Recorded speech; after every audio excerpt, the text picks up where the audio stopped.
할렐루야. 귀한 찬양 감사합니다. 할렐루야. 우리 주님을 사랑하시면 아멘 하시겠습니다. 우리 주님을 뜨겁게 사랑하시면 뜨겁게 아멘 하시겠습니다. 우리 성가대의 찬양의 제목이 뭘까요?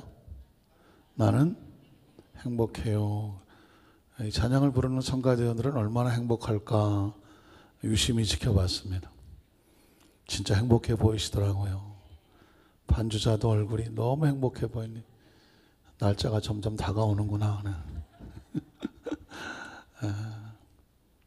행복하죠. 준비하는 동안 또 이 찬양을 준비하면서 우리 권사 성가대 얼마나 또 행복할까. 여러분 어떠십니까? 행복하십니까? 근데 너무 심각하게 행복하신 분도 계시고 행복해요 막 이러시는 분도 계시는데, 진짜 예수 그리스도 안에서 진짜 은혜를 받은 사람들은 얼굴에 진짜 행복한 표정이 감추려고 해도 흘러나옵니다. 어떠십니까? 우리 자우기사 한번 축복하실까요? 물어보실래요? 당신은 정말 행복하십니까? 행복하십니까? 네. 억지로 행복하면 안 돼요. 흘러나와야 되죠. 그 속에서 찬양의 가사 가운데 내 작은 가슴 뜨겁게 그런 마음이 있었죠. 저 사람은 왜 저럴지를 모르겠는데 그 속에 심령이 뜨거워서 기뻐하고 감사함이 내 속에서 튀어나오지 않을 수 없는 거예요. 현실은 힘들어요. 상황도 힘들고 예수 믿는 것 더 힘들고 어려운 장애물이 있을 수 있어요. 그러나 어떤 것도 채우고도 남는다고 말하잖아요. 은혜가 있으면. 제가 미국에서 선교사를 할 때 워싱턴 옆에 메릴랜드라고 하는 조그만 스테이트 하나가 있는데, 메릴랜드 뭐 한국 사람들이 익숙하죠. 미8군에 메릴랜드 대학 뭐 있었고 했는데, 거기에 제가 온 장로교회에 부흥회 초청을 받았어요. 전혀 모르는 목사님인데 모르는 교회고, 누군가 저를 소개했대요. 그 교회 부흥회 좀 그 목사 모셔다가 해라 하는. 그래서 전혀 모르는 목사한테 연락을 받고 갔는데 가보고 깜짝 놀랐죠. 그 동네 이름이 전부 다 베데스다예요. 길거리 간판 모조리 베데스다. 이리 가도 베데스다, 저리 가도 베데스다, 뭐 무슨 상점도 베데스다, 써붙인 건 모조리 베데스다예요. 제가 섬기던 교회가 또 베데스다였기 때문에 깜짝 놀랐죠. 동네 이름이 그냥 길거리가 전부 베데스다예요. 야, 이 동네 사는 사람들은 날마다 심령이 뜨거워서 살겠네. 끓어오르는 모양이지. 이제 그렇게 생각을 했어요. 근데 막상 그 교회에 가서 목사님한테 문제를 들어보니까 난 세상에 그런 교회는 처음 봤어요. 목사님, 우리 교회는 구역 예배를 끝나고 나면 전부 술을 쳐드십니다. 구역 예배 끝나면 술 쳐드시는 거예요. 특히 남성교회 회장님, 우리 교회 남성교회 회장님이 아닙니다. 그게 아주 고참 남성교회 회장이 하나 계신데, 이분이 예배기회라고 모아놓고는 그냥 술을 쳐드시는데, 아무리 안 먹으려고 그래도 너 그러면 안 먹으면 넌 이 교회에서 왕따 당해. 그래갖고는 예배만 끝나고 나면 술을 쳐드시는 바람에 그 교회의 전통이 됐다는 거예요. 물론 이민사회라가 보니까 외롭고 쓸쓸하고 뭐 예배만 드리고 그냥 떠나지긴 좀 서운하지 않냐, 우리 한잔하고 하자, 뭐 또 이런 게 섞인 것 같아요. 그러니 진짜 신앙생활 제대로 해보려고 하는 사람은 정말 갈급해서 그 교회에 갔는데, 이게 가서 술을 안 쳐드시면은 이게 같이 어울릴 수가 없으니, 그래서 싸웠네. 또 그 몰랐는데 또 술 쳐드시고 싸워갖고 또 한 사람이 나와서 이제 목사님한테 와서 그 사실을 얘기하는 바람에 알게 된 거예요. 그때 제가 깨달았죠. 온 동네 베데스다라고 써붙였지만 그 속에 진짜 하나님의 심령으로 끓는 것이 없다면 아무 소용이 없더라는 것이죠. 그곳에 가서 성도들하고 같이 울고 불고 하면서 기도하면서 부흥회를 했던 기억이 나요. 그때 제가 세월이 지난 다음에 제 마음속에 너는 네 심령 속에 무엇이 끓고 있느냐, 혹시 겉모습은 베데스다라고 잔뜩 써놓은 것처럼 남들이 볼 때는 크리스찬이요, 교회요, 맡은 바 직분들은 있지만 과연 그 속엔 뭐가 차 있느냐고 묻고 계시는 것 같더라고요. 사랑하는 성도 여러분, 저와 여러분 속엔 뭐가 차 있나요? 오늘 성가대 찬양처럼 우리의 작은 가슴에 뜨겁게 하는 게 뭘까요? 참이슬? 뭐가 우리 가슴을 뜨겁게 할까요? 처음 이슬? 뭐가 뜨거워야 돼요? 성령으로 뜨거워야 돼요. 하나님의 영으로 뜨겁지 않으면요, 술 취하지 않으면 성령 취하는 거예요. 술 취하지 말라, 이거는 방탕한 것이, 너희는 뭐로 취해라? 성령으로. 성령이 내 안에 들어오지 않으면요, 성령이 들어오지 않으면 어쩔 수 없어요. 세상으로 끌려가고 마귀의 끈들을 끌려가요. 그래서 더 오늘 이 밤에 나오는 성도들의 가슴 속에는 무엇으로 채워야 된다? 다 성령으로 내 속에 베데스다 연못처럼 오늘 이 밤에 내 심령이 끓어서 말씀을 듣다가 나도 모르게 막 내 속에서 치유 역사가 나타나고, 응답의 역사가 나타나고, 성령 충만 재충만의 역사가 나타나고, 불이 임하고, 나도 모르는 은사와 역사가 나타나야 돼요. 뭐 오순절 마가다락방에 있던 사람들이 무슨 역사가 날 줄 뭘 알았나요? 아니에요. 그저 자기들의 모습을 내려놓았고 이렇게 부르짖었을 때 하늘이 갈라지고 불이 임하고 그 속에 성령이 통제하고 방언이 나오고 했었던 거예요. 오늘 우리는 예배는 뭐냐? 하나님 우리를 마음대로 하시옵소서. 하나님이 마음대로 하시옵소서. 술 쳐드시면 술이 마음대로 하잖아요. 그러나 성령에 취하면 성령께서 우리를 마음대로, 하나님의 역사로 마음도 사용하시도록 운행하시는 줄로 믿습니다. 찬양을 한 장 드리고 싶습니다. 날 부르는 찬양이지만 이 찬양에 이런 고백이 있거든요. 하늘문이 열리고. 한번 따라 하실까요? 하늘문이 열리고. 하늘문이 열리고. 사람의 마음을 얻으려면 그 마음이 열려야 되잖아요. 하나님의 마음을 얻으려면 뭐가 열려져야 돼요? 하늘이 열려야 돼요. 한번 따라 하실까요? 하나님, 하늘이 열리기를 원합니다. 하늘이 열려야 성령도 임하고 역사도 나타나고 치료도 나타나거든요. 오늘 우리는 하늘을 기대하는 사람들인 이 찬양 우리 함께 고백하고 하늘이 열리도록 우리 함께 기도하는 시간이었으면 좋겠습니다. 우리 함께 기도해 주 앞에 나와 무릎 꿇고 베푸시는 주 하늘을 향해 두 손 들고 우리 두 손 높이고 찬양할까요? 하늘문이 열리고 은혜의 빛을 이 땅 가득 내리도록 마침내 주 오셔서 빛이 우리 위에 부시 우리 함께 기도해 우리 함께 기도해 주 앞에 나와 무릎 꿇고 긍휼 베푸시는 하늘을 향해 두 손 들고 하늘문이 열리고 은혜의 비추기 이 땅 가득 내리도록 마침내 주 오셔서 의의 비추기 우리 위에 부시도록. 두 손을 가슴에 잠시 묵상으로 기도하겠습니다. 오늘 이 밤에 말씀을 듣기 전에 하나님의 성령께서 우리 가운데 임재하시기 전에 우리 마음의 문이 활짝 열려져야 되지 않겠습니까? 무엇을 원하십니까? 오늘 주께서 말씀합니다. 내가 내게 무엇 해주기를 원하느냐?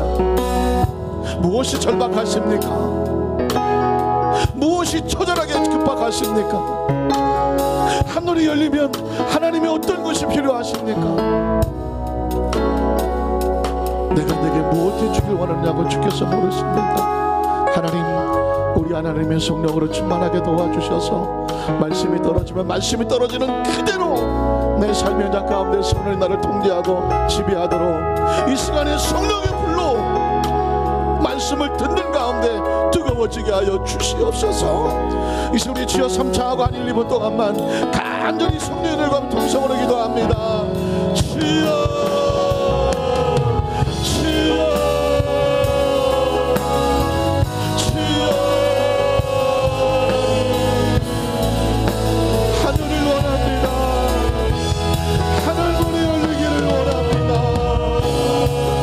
하나님을 원합니다.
예배를 만족하면서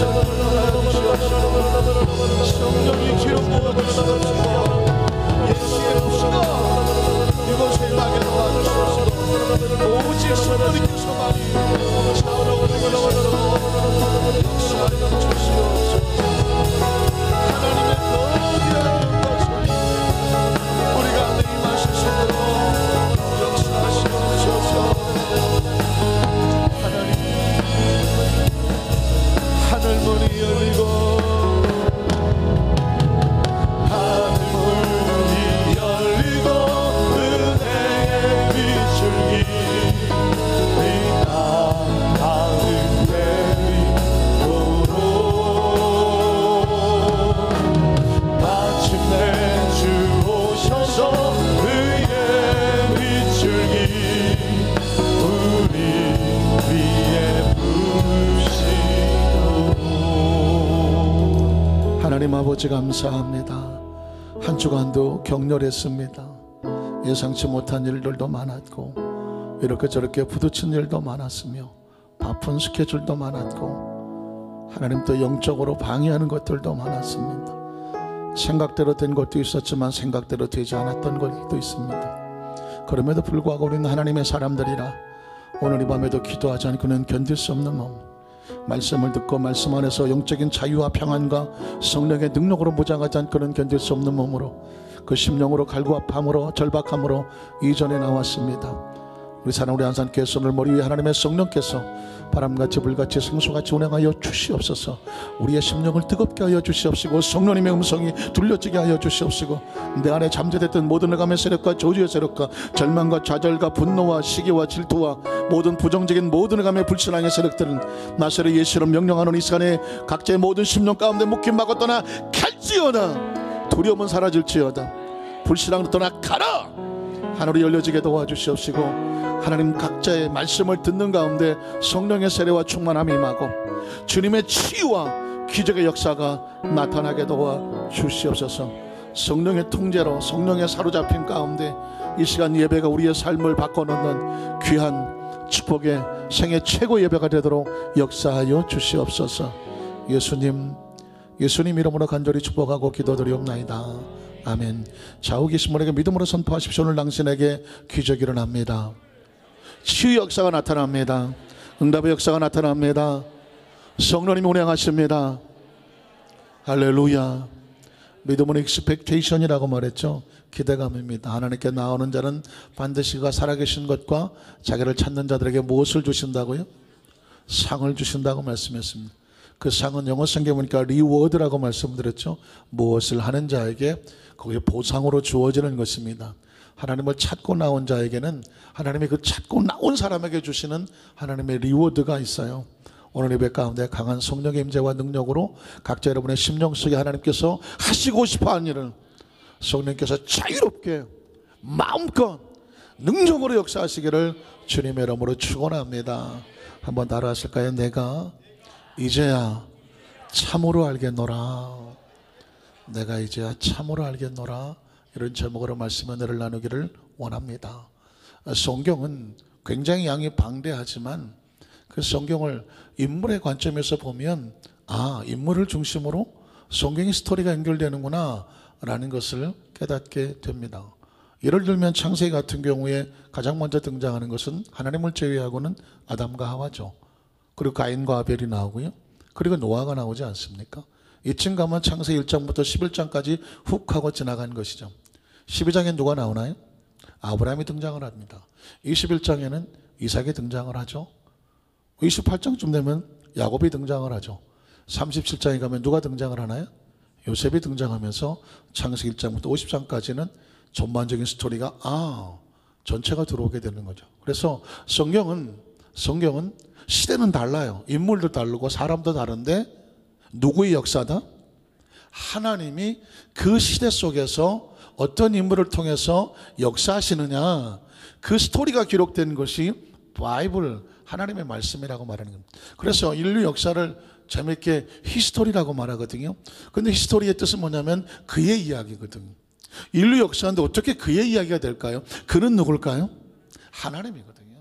하나님의 시대 속에서 그 시대 속에서 그 사람을 통해서 역사하셨던 것처럼 오늘날 시대에서도 하나님은 하나님의 사람들을 통해서 역사하신다. 그 이야기를 하고 계신다. 이게 바이블이요 히스토리인 것입니다. 자, 우리 본문 오는 사도행전이죠. 사도행전은 누구의 스토리일까요? 원래는 성령행전이니까 하나님의 스토리이면서 성령의 스토리예요. 성령행전이거든요. 이 사도행전은 1장부터 28장까지 있는데 1장부터 12장까지는 베드로를 통해서 하나님 역사하신. 그래서 여러분 사도행전은 두 명만 인물을 알면 됩니다. 베드로와 사울. 그러면 사도행전의 역사를 머릿속에 정리하게 되죠. 아하, 1장부터 11장까지는 하나님의 성령께서 누구를 통해서? 베드로를 통해서 역사하신 것. 그리고 13장부터 28장까지는 누구를 통해서? 사도 바울을 통해서 성령께서 역사하신 것. 그래서 사도행전이라고 말하지만 실제 배후에는 누가 계시더라? 성령님이 계시고 하나님이 계시죠. 자, 오늘은 사도행전 12장이에요 12장이면 베드로의 사역이 마지막 되어지는 것입니다.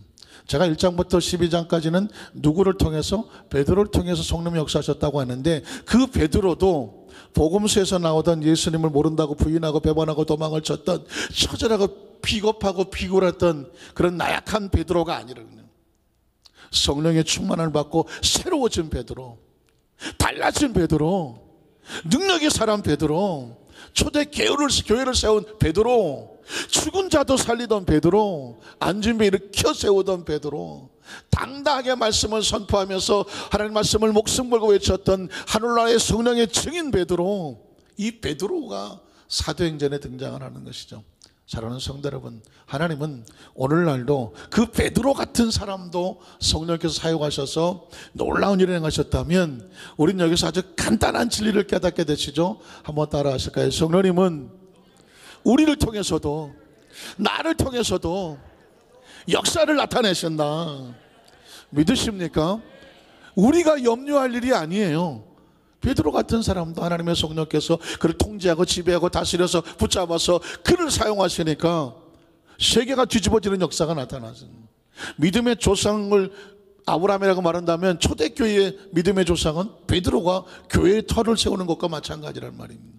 오늘 그 베드로가 12장에 오면서 초대교회를 세우고 복음을 증거하다가 안타깝게도 옥에 갇히는 역사가 나타납니다. 사랑하는 성도 여러분, 하나님의 나라 일을 하다 보면 어려운 일을 만나는 것은 당연한 것입니다. 살아있기 때문에 문제가 있는 것이죠. 문제가 없는 사람은 어디 있나요?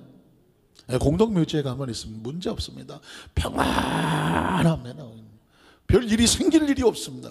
그러나 살아있는 동안은 무슨 일이 생겨요? 늘 우리가 넘어야 될 문제가 생겨요. 한번 따라 하시고, 내가 살아있다는 것은 나에게 문제가 있다는 것이고 내게 문제가 다가온다는 것은 내가 살아있다는 것이다.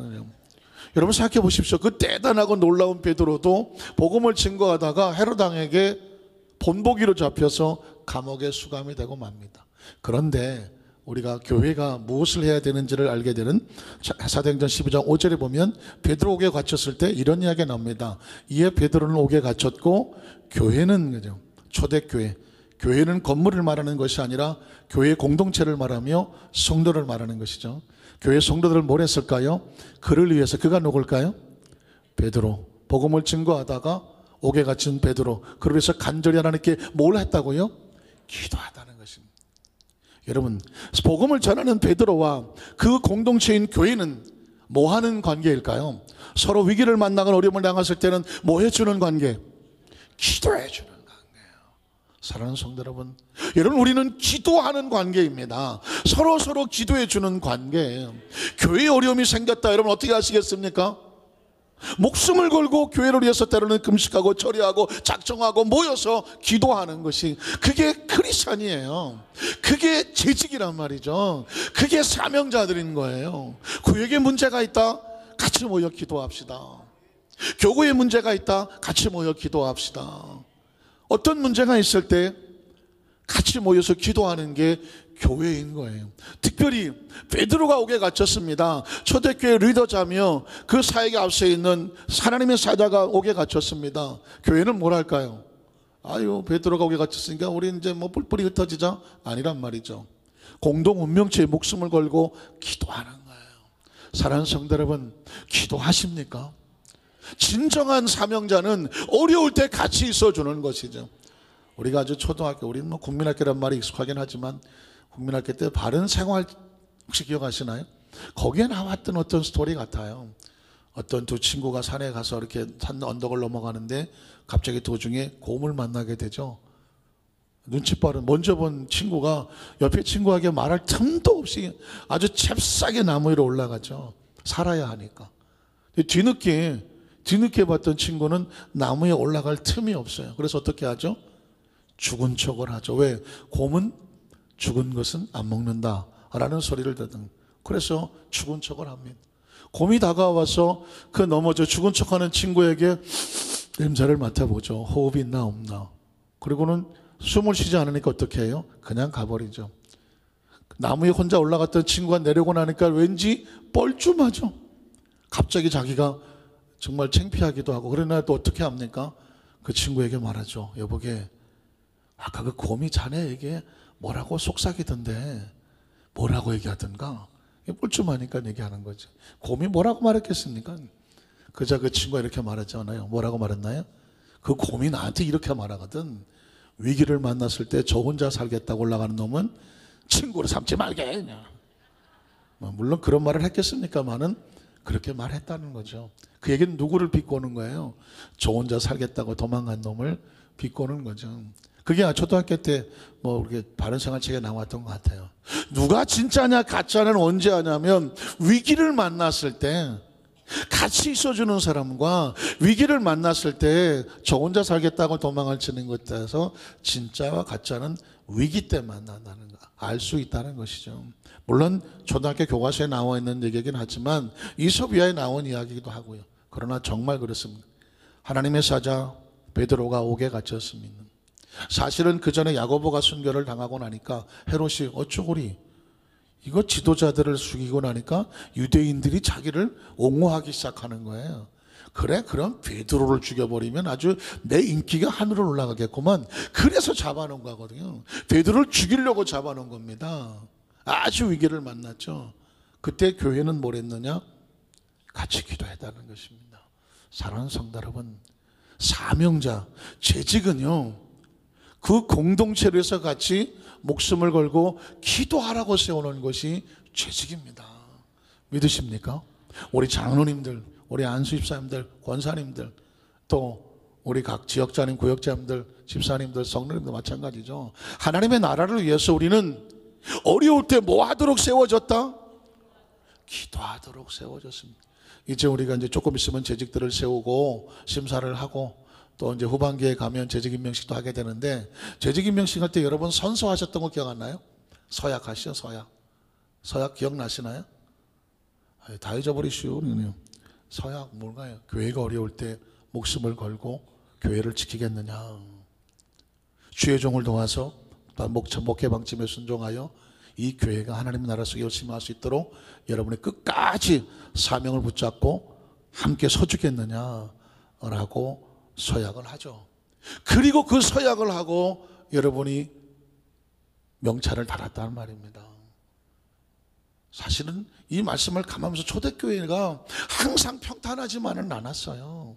어려움도 만나고 고통 눈물도 만나고 뭐 장애물도 만납니다. 그럴 때마다 어떻게 했느냐? 그 하나님이 세우신 베드로나 교회는 서로 뭐 했더라? 함께 모여서 기도하면서 하나님의 성령께서 이끌어 가시도록 철저하게 맡기고 나가는 그 교회의 모습을 보여주고 있습니다.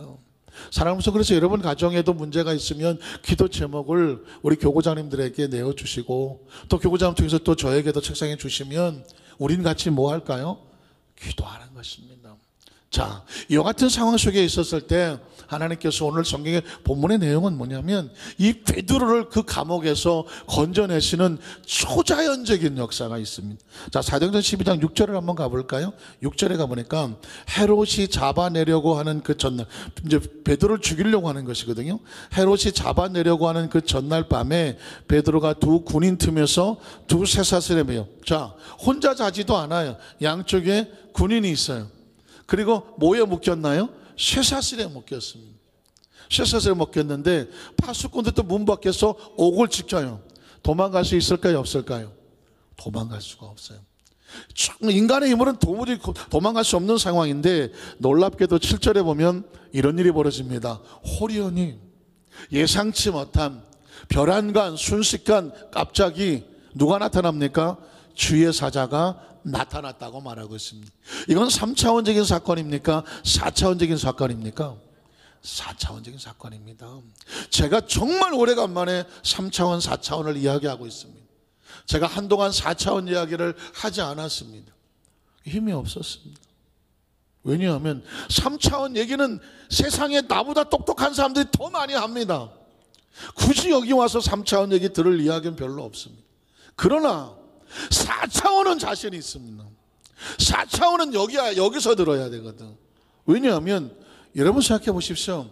천하의 베드로가 옥에 갇혔는데 군인이 양쪽에 옆에 딱 버티고 있고 쇠사슬로 같이 묶어버렸습니다. 도망을 못 가도록. 바깥에 옥에는 파수꾼이 세워 있습니다. 3차원으로는 이제 도저히 불가능한 일이 벌어졌습니다. 그런데 하나님께서 거기에 4차원적인 역사를 베풀어 주시는 것이죠. 4차원이란 뭐냐? 3차원의 지식으로 안 되고 3차원의 경험으로 안 되고 3차원의 능력으로 안 되는 거예요. 인간은 도무지 할 수 없는 일인데 하나님의 역사가 나타나는 거예요. 그래서 주의 사자가 나타났다고 말하는 것입니다. 이미 여기서부터 기적은 나타나는 것입니다. 믿으십니까? 옥중에 광채가 빛났다고 말하고, 이 광채는 LED 등이 아니란 말입니다. 하나님의 사자가 나타남으로 하나님의 빛이죠. 또 베드로의 옆구리를 쳐 깨워서 이르되, 이렇게 말합니다. 급히 일어나라고 말했습니다. 자, 지금 하나님께서는 베드로를 그 옥에서 건져내기 위해서 일하고 계시는 것입니다. 자, 베드로야, 급히 일어나라. 지금 저와 여러분은 3차원의 세계를 벗어나서 4차원의 하나님의 사자가 베드로를 옥에서 건져내기 위해서 일하시는 현장에 나와 있습니다. 보이십니까? 하나님의 사자가 빛으로 와 있는 게 보이십니까? 그 옥중에 와 있는 게 보이십니까? 베드로를 깨우는 그 주님의 사자가 보이십니까? 이게 보여야 돼요. 왜? 성경에 기록해 놓았으니까. 이 하나님의 사자는 누가 위급할 때, 우리가 위급할 때 우리를 위해서 일할 하나님의 힘입니다. 하나님의 역사입니다. 믿으십니까? 이게 믿어져야 저와 여러분이 기도하는 그 기도 속에 나타날 기대가 있는 것입니다. 보십시오. 베드로를 깨웁니다. 그리고 쇠사슬이 그 손에서 벗어지게 됩니다. 이거는 자연적인 역사입니까? 초자연적인 역사입니까? 초자연입니다. 하나님의 역사는 초자연입니다. 믿으십니까? 제가 여기서 막 힘을 낼 수밖에 없어요. 둘 중에 하나예요. 도 아니면 뭐예요? 믿든가 안 믿든가 둘 중에 하나예요. 제가 소리를 질러서 무슨 말씀 속에 여러분이 끌려오던가, 아니면 무슨 옥중에 주의 사자가 나타나고 도무지 생상이 안 되든가 둘 중에 하나인데, 여러분, 예수를 믿는 것 자체가 기적입니다. 오늘 밤에 이 자리가 기적입니다. 오늘 기적이 나타납니다. 쇠사슬이 벗어져 나가고 하나님의 역사가 나타납니다. 그걸 기대하니까 제가 이 예배 전부터 올라와서 찬양을 하고 기도를 하고, 여러분 이렇게 열을 내고 있는 이거 뭔지 무엇인지 아십니까? 하나님, 오늘 이 자리에 나오는 손을 가운데 마치 3차원의 세계 속에 옥에 갇힌 것처럼, 쇠사슬에 묶인 것처럼 환경이 끝나고 상황이 끝나고 절망이고 좌절인 삶에서 자유하게 해주시옵소서. 쇠사슬이 끊어져야 됩니다. 주의 사자가 나와서 끊어져야 하죠. 저절로 끊어진 거예요. 이거는 베드로가 힘쓴 게 아니란 말입니다. 베드로가 힘쓴 게 아니라니까요. 성경에 이런 초자연적인 역사가 나타나면요, 여러분이 초자연을 기대하셔야 돼요. 병고침의 역사가 나타난 말씀이 본문이 선포가 되면 병고침의 역사가 나타납니다. 기적의 역사가 나타나면 말씀을 읽으면 말씀들의 역사가 나타나고요, 성령의 세를 사모하면 성령의 세의 역사가 나타나요. 오늘 지금 초자연적인 역사가 나타나잖아요. 제가 그런데 여기 설교를 이렇게 해야 되겠습니까? 베드로가 누워있는데 주의 사자가 쇠사슬이 떨어지라고 했더니 쇠사슬이 떨어졌습니다. 그렇게 알고 계시면 됩니다. 제가 이렇게 얘기하면 좋겠습니까? 그렇게 할 수가 없잖아요. 초자연적인 역사가 나타났으면 이 초자연적 역사를 누가 하십니까? 하나님이 하시잖아요. 하나님이 하시면 우리는 어떻게 해야 돼요? 기대가 있어야죠. 하나님이 하신 역사의 현장 속에 말씀으로 다가왔습니다. 하나님은 시간과 공간을 초월하지 않습니까? 베드로에게 역사하신 역사가 왜 오늘 시간에 선포가 됩니까? 나에게도, 우리에게도 이 역사가 임하게 하여 주시옵소서. 필요합니다. 하나님, 우리는 이 말씀을 믿습니다. 여러분 보십시오. 하나님께서 왜 베드로를 오게 해놓다가 그냥 훅 하고 나오면 되지, 하나님께서 지금 놀라운 역사를 세밀하게 해나가고 계십니까? 주의 사자가 베드로 옆구리를 칩니다. 야 베드로야, 급해, 일어나. 그리고 어떻게 합니까? 베드로가 놀라서 일어났더니 묶여있던 쇠사슬이 벗겨져 나갔다고 말하고 있습니다. 자, 그러면 그 다음 단계가 어떻게 될지 여러분 기대되지 않습니까? 그 다음 절은 뭐라고 말하고 있습니까? 천사가 이르되 빨리 띠를 띠고 신을 신으라. 왜? 잔다고 다 벗어났잖아요. 자, 나가야 돼. 그러니까 어떻게 해야 돼요? 뒤를 띠고 신을 신으라고는. 잘 보십시오. 하나님의 사자가 육성으로 우리 귀에 말을 합니다. 신기하지 않습니까? 때로 하나님께서는 우리에게 말씀으로 역사하시는 거죠. 저와 여러분의 귀가 열려서 하나님의 성령의 음성을 듣게 되기를 주님의 이름으로 축원합니다. 어느 중이 수행을 많이 하고 난 다음에 수행을 많이 하면 죽은 영혼이 보인다고 하는 얘기가 TV에 나오더라고요. 한 사람의 일대기를 보는데 이 사람이 밤에 새벽에 산에 올라가서, 예전에 전직 가수인데 여자예요. 55세 먹은 가수가 이제 방송계가 싫어서 은퇴하고 중이 돼서 머리 깎고, 그리고 새벽만 되면 산꼭대기에 올라가서 수행을 하고 거기서 노래를 부르고 해요. 그런데 갑자기 방송 기자가 이렇게 가만히 보니까 혼자 막 중얼거려. 야, 너 왜 거기 와서 그래? 가, 빨리 가. 가지마. 가. 이러는 거예요. 혼자 앉아갖고 그러고 있으니까 방송국 기자가, PD가 도대체 누구랑 얘기를 합니까? 그랬더니 지금 구천을 떠돌는 영혼들이 이 산에 왔다 갔다 하는데 그거 다 천도하느라고 다 갈 길 가라고 내가 야단치고 있는 중이라고. 여러분 생각해 보십시오. 산에 구천을 떠도는 귀신들이 왔다 갔다 한다는데, 근데 스님 본이 보이십니까? 그랬더니 나는 보인다고 그러더니. 어떻게 보이십니까? 그랬더니 스님 생활을 어디 하려면 저렇게 다 보인다고. 여러분 보십시오. 이게 다 종교에서도요, 이 종교라고 하는 것은 4차원의 영역이거든요. 귀신의 역사도요, 인간의 영역을 초월한 역사가 나타난다고요. 귀신도 수행을 오래 했더니 그런 게 보인다고 말을 한단 말이죠. 오늘 성경 속에 있는 이야기는 이건 귀신의 역사가 아니에요. 하나님의 성령의 역사란 말이죠. 그 성령의 역사가 베드로에게 말을 하는 거예요. 베드로 일어나, 뒤를 띄어, 신을 신어. 베드로가 그대로 했단 말이죠. 그랬더니 천사가 또 이르되 겉옷을 입고 따라오라 하고 말이에요. 지금 좀 있으면 나오겠지만 지금 베드로는 갑자기 벌어진 상황이라 이게 꿈인지 생신지 모르겠지만 일단 시키는 대로 하고 있습니다. 그 다음 절에 보니까 뭐라고 말합니까? 베드로가 나와서 그 천사를 따라가는 것입니다.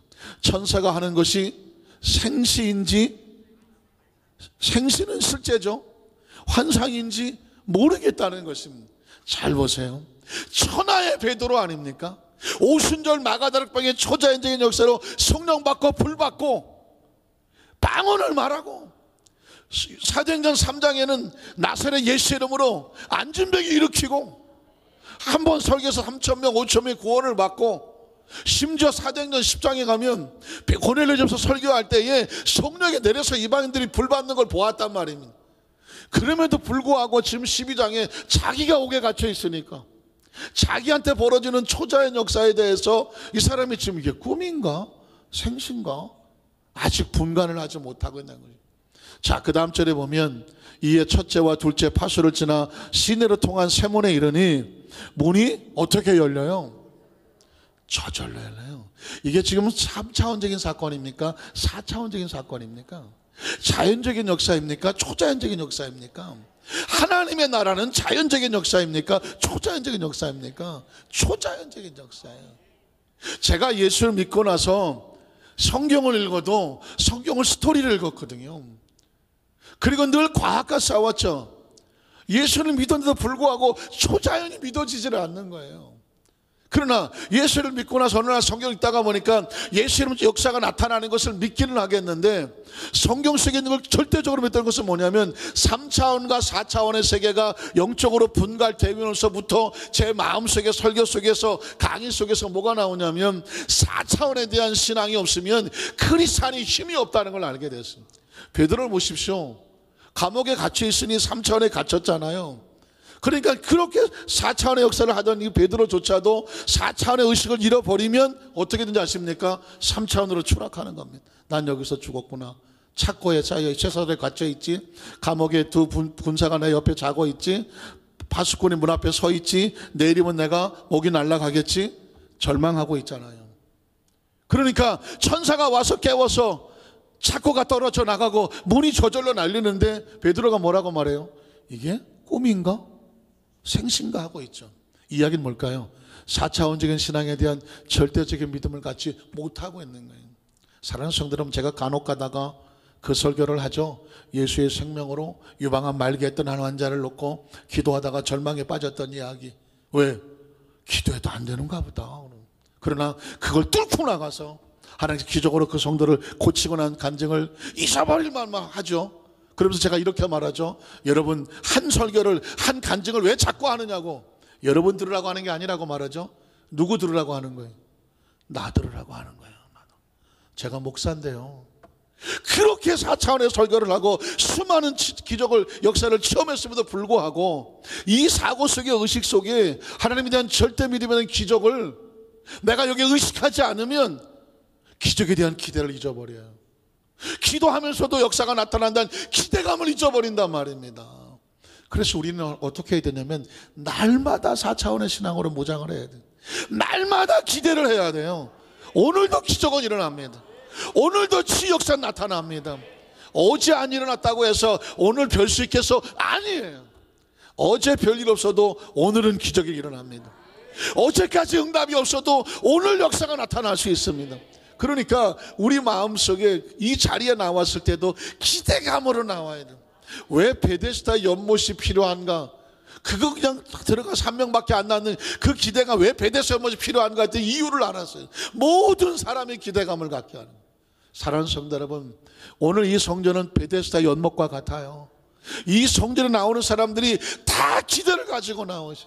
다 기대를 가지고 나오셔. 아유, 근데 37명밖에 아멘을 안 하시네. 다 기대를 갖고 나오셔. 한번 따라서, 하나님, 우리는 이 성전에 하나님의 역사에 기대를 가지고 나옵니다. 저는 여러분에게 그걸 가르쳐야 되며 그걸 선포해야 되며 오늘 나에게 기적이 일어납니다. 그 기대를 가진 성도들에게 하나님이 역사하시는 것입니다. 베드로는 지금 왜 꿈인가 생신가 한지 아십니까? 기대가 없어요. 기대가. 오늘 밤에 하나님의 사자가 나를 구해줄 거라는 기대가 없기 때문에 지금 자기한테 벌어지는 일이 무슨 일인지를 모르는 거예요. 자, 그래서 문이 저절로 열린지라 나와서 한 거리를 지나며 천사가 곧 떠났습니다. 이제 3차원, 4차원의 역사가 끝났어요. 그 다음 절 뭐라고 말하는지 아십니까? 이에 베드로가 뭐가 들었어요? 정신이 들었어요. 그리고 뭐라는지 아십니까? 내가 이제야 참으로 주께서 그의 천사를 보내어 나를 헤롯의 손과 유대 백성의 모든 기대에서 벗어나게 하신 줄을 이제 알았다고 말하고 있습니다. 이제 알았어. 그 얘기가 뭘까요? 지금 자기한테 벌어지는 걸 난 꿈꾸는 줄 알았다는 것입니다. 꿈꾸는 줄 알았다는 얘기는 뭐냐면 기대하지를 못했어요. 기대하지 못하면 하나님의 역사가 나타나는데 이게 꿈인지 생신지를 몰라. 여러분, 왜 이런 일이 벌어졌냐면 그 다음 절 12절에 보면 깨닫고 이제 마가라고 하는 요한의 어머니 마리아의 집에 가니, 베드로에게 왜 그런 역사가 나타난지 아십니까? 여러 사람이 거기에 모여서 뭐 하고 있었어요? 기도하고 있었어요. 한번 따라 하시고요. 기도할 때 기적은 일어납니다. 베드로는 그 밤에 못 지치고 힘들고 포기하고 이제 내일이면 아마 순교당하겠다 싶어서 움츠리고 있었을지 몰라요. 그런데 교회는, 장로님들은, 안수집사님들은, 권사님들은, 지역장들은, 구역장들은, 성도들은 그곳에 모여서 뭘 했어요? 하나님, 베드로 사도를 지켜주십시오. 베드로 사도를 구해주십시오. 교회에 모여서 기도하고 있었어요. 그 교회가 기도하고 있었어요. 그 기도할 때 하나님의 사자가, 그 천사가 베드로를 찾아가고 옥문을 열고 쇠사슬을 다 끊어버리고 베드로를 구해서 문 밖으로 내보내 주었어요. 베드로가 나와서 보니까 비로소 알게 됐어. 하나님이 역사하셨구나. 사랑하는 성도 여러분, 최근에 제 마음속에 생각 속에 하나님이 강하게 주시는 열망이 있는데 뭐냐면, 우리 여도수 만산교회 성도들에게, 이 자리에 나온 성도들에게 예수님의 이름으로 병이 낫게 하라는 것입니다. 병이 낫게, 온 성도들은 다 병이 낫게 하라. 그리고 다 하나님의 안에서 예수님의 이름으로 복을 받게 하라. 복을 받게 하라. 그래서 그 병 나은 것과 그 복을 받은 것을 세상에 증거해서 수많은 영혼을 건져내는 축복의 통로들이 되게 하라는 것입니다. 그래서 제가 지난주 설교할 때 그랬잖아요. 하나님께서 저를 이 자리에 세우는 목적은 하나, 우리 성도들을 병 낫게 하고 복 받게 하는 거다.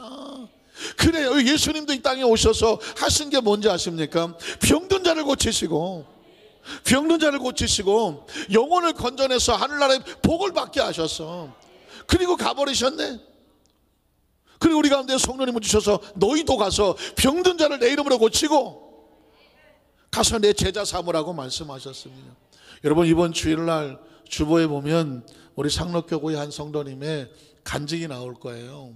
그런데 그 간증의 내용을 오늘 철회 예배 나오신 분들에게 잠깐만 소개하면, 지지난주 5월 20일 아마 5월 마지막 주 말고 셋째 주에 혹시 기억하십니까? 제가 말씀을 선포하고 신유 기도를 할 때 그날따라 제가 이렇게 기도했던 게 아시나요? 오늘 이 시간 하나님께서 많은 손을 고쳐주셨는데 치료받으신 분 있으면 손 들어보라고 그랬어요. 기억하시나요?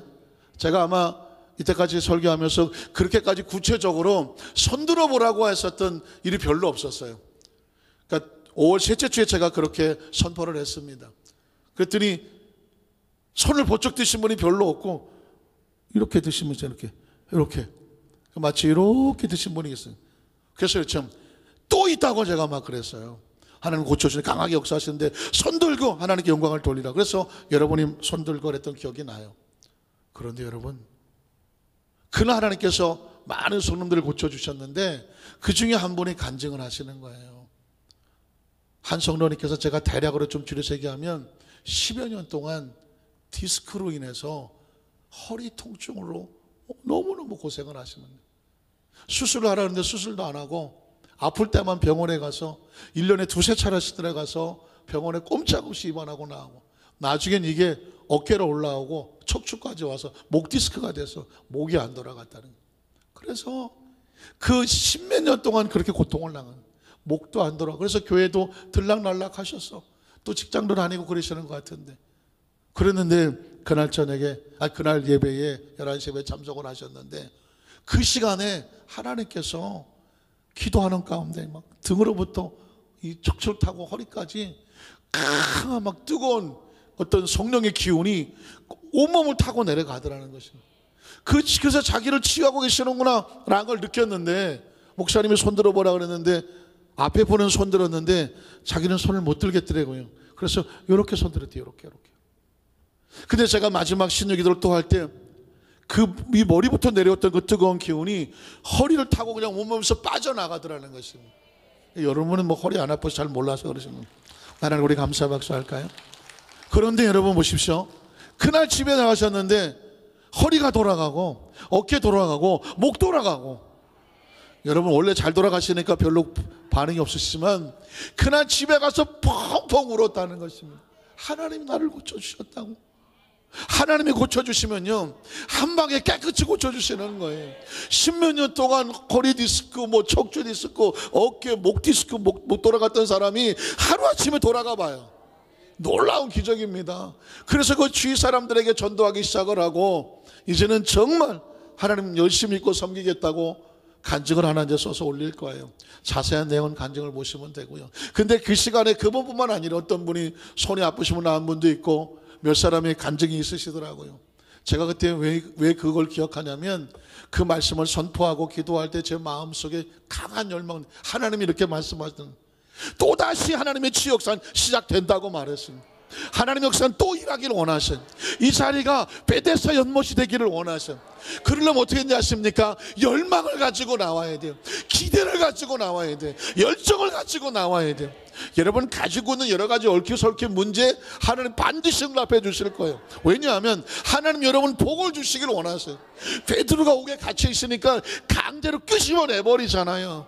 우리를 갇혀있는 옥에서 건져내기를 원하셔요. 예수님 바로 그것 때문에 오셨습니다. 감옥에서 나오고 포로된 데서 나오고 눈먼 자 다시 보고 귀머거리 다시 듣고 벙어리 다시 말하고 앉은 병이 일어서고 중풍병자 걷고 뛰고, 믿으십니까? 문둥병자 깨끗해지고 혈루병 끊어지고. 사랑하는 성도들, 하나님께서는 자기 백성들을 복을 주셔서 건강하게 만들어서 주님의 제자 만들기를 원하시는 건, 이 땅에 우리가 삶을 다 마치는 동안에 이 사명 잘 감당하고 하나님 앞에 서기를 주께서 원하신 줄로 믿습니다. 말씀을 정리하기를 원합니다. 이 4차원의 신앙으로 무장한다는 게 결코 쉽지가 않아요. 베드로 같은 사람도 자기가 경험을 하면서도 나중에 깨고 나서, 아이고, 하나님이 나를 저 헤롯의 손과 나를 죽이면 박수 치려고 있는 저 유대인의 손에서 건져내시려고 주의 사자가 일하셨구나, 내가 이제 알겠다라고 말하지 않습니까? 사랑하는 성도 여러분, 우리는 이미 알고 있습니다. 하나님은 저와 여러분을 성공하기를 원하셔요. 치료하기를 원하시고요, 복을 주시기를 원하시고요, 문제를 응답해 주시기를 원하셔요. 그래서 하나님이 된 체험이 있어야 돼요. 그 성도가 간증하는 거예요. 하나님이 살아계시구나, 나를 치료하셨구나, 내가 이제 확실히 하나님을 믿겠다고 하면서 만나는 삶마다 그걸 복음을 증거한대요. 저와 여러분을 고치시는 이유가 거기에 있단 말입니다. 간절히 바라기는, 우리는 예배에 나올 때에 그냥 사람을 만나러 나온 것도 아니고 건물에 나와 있는 것도 아니에요. 하나님, 오늘 이 밤에 또는 낮에 아니면 새벽에 아니면 어떤 모습이든지 하나님께서 이 자리에 난 우리에게 하나님의 성령께서 우리를 강하게 통제하여 주시고 성령의 역사가 나타나게 도와주셔서 우리를 통해서, 나를 통해서 하나님의 스토리가 세상에 간증되게 하여 주시옵소서. 내가 이제 알았구나가 아니라 날마다 이 신앙으로 무장하는 우리 성령 되시기를 주님의 이름으로 축원합니다.